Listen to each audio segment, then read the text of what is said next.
Butter, it is made by churning cream until the fat separates and forms a solid mass. The remaining liquid is drained off as buttermilk. What is left is an emulsion of mostly butterfat along with water and milk solids.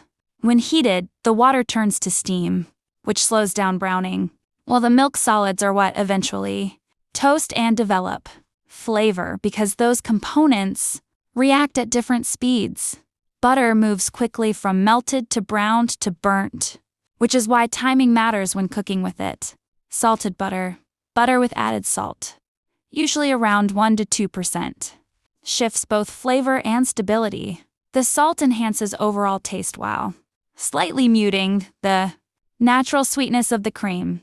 That added salt can throw off recipes where the salt level is measured precisely. It is mainly used for spreading, finishing, or cooking when the salt is already built in unsalted butter.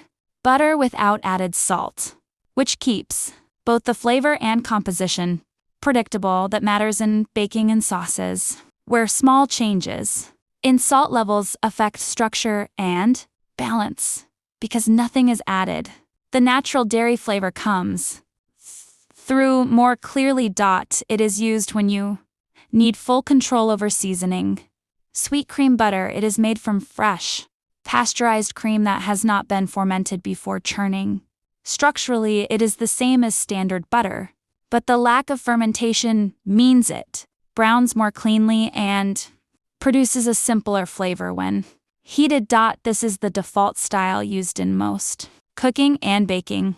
High-fat butter, butter made with a higher fat content, typically from 80 to 86%, which means less water, and a denser structure with less moisture to evaporate. It browns faster and creates a richer texture in baked goods. The lower water content also affects doughs, making them less elastic and more tender, especially in pastry where structure depends on how much water is present.